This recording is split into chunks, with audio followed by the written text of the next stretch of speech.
Chers amis, bonjour. Nous sommes le mercredi 12 janvier 2022. Il est 9 heures. Quelques news de l'Arménie, de l'Artsakh et de la diaspora arménienne. Hier, on en a parlé, donc hier soir, déjà hier matin, un soldat arménien a été blessé à la frontière est de l'Arménie, dans la région de Kiralkunik, sur une base de défense arménienne. Euh, un soldat azéri aurait été tué, d'après Bakou. Mais on a appris hier dans l'après-midi, donc des échanges de tirs nourris importants avaient lieu donc entre Arméniens et Azéris. Des Azéris qui auraient utilisé même des drones d'attaque contre des positions arméniennes. Le bilan donc en fin de soirée hier était lourd de deux morts, deux soldats arméniens morts, deux soldats de 19 ans, des appelés, hein, des nouvelles recrues, et deux blessés. Et on a appris ce matin, donc tard hier soir, du moins dans la nuit, qu'un troisième soldat arménien avait été tué, donc un jeune encore de 19 ans qui avait été tué. Voilà, donc par cette attaque azérie, l'Azerbaïdjan qui ne respecte rien, ni le cessez-le-feu, ni les promesses, ni les accords à Moscou, à Sochi ou ailleurs, ou à Minsk, voilà. C'est très grave, c'est très grave. Euh, par ailleurs l'Azerbaïdjan tente d'intimider les Arméniens. Par exemple, à Chouchi, les soldats azéris tirent avec des balles traçantes la nuit, donc pour éclairer le ciel.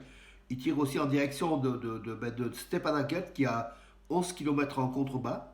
Et les habitants de la capitale arménienne de l'Artsakh voient ces balles traçantes la nuit, donc des hauteurs de Chouchi, tirées en direction des Arméniens. C'est de l'intimidation pure et simple, voilà. C'est Aliyev qui a ordonné à ses troupes encore de titiller les Arméniens, puisqu'embêté de leur faire en sorte qu'ils se sentent en insécurité, tant en Artsakh qu'à l'est de l'Arménie ou dans le sud de l'Arménie. Voilà les directives de l'Azerbaïdjan. Alors, tout ça, ça s'explique d'après un expert arménien, donc Vladimir Haroutunian, un expert militaire arménien.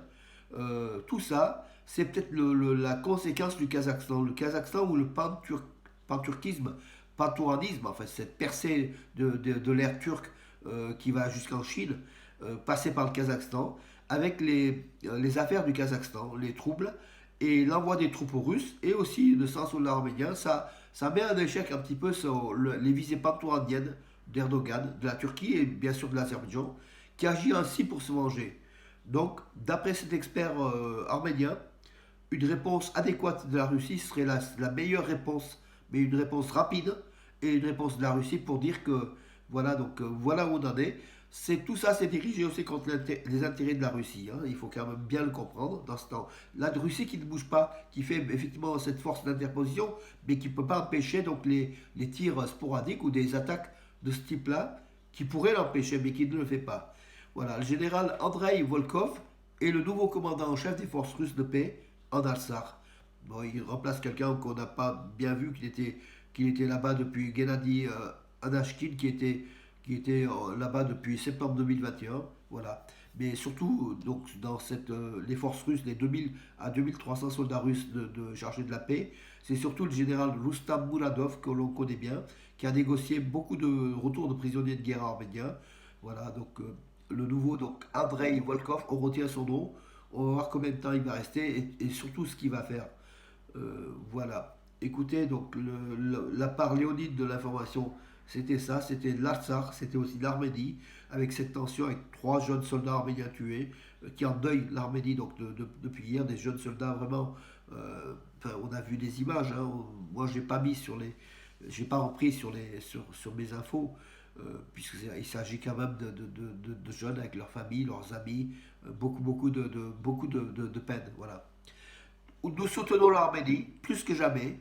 Les 12 millions d'Arméniens du monde sont derrière l'Arménie.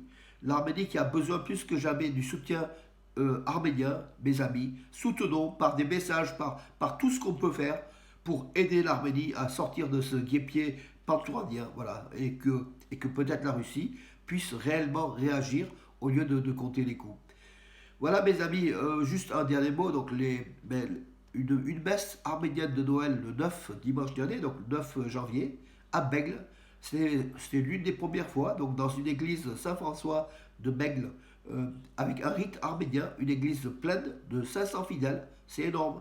Donc, ce sont tous les Arméniens de Bordeaux et de la région Aquitaine, hein, du sud-ouest, qui étaient là, qui étaient présents. Beaucoup de jeunes, beaucoup d'Arméniens d'Arménie, mais aussi beaucoup d'Arméniens de France, hein, de cette communauté, qui étaient discrètes et qui essayent. Donc, j'ai eu donc hier au téléphone le président donc, Robert Nersissian, qui est quelqu'un qui nous suit donc toujours, hein, qui est le président de l'Union franco-arménienne de la Nouvelle-Aquitaine. Voilà, lui préside, Robert Nersissian.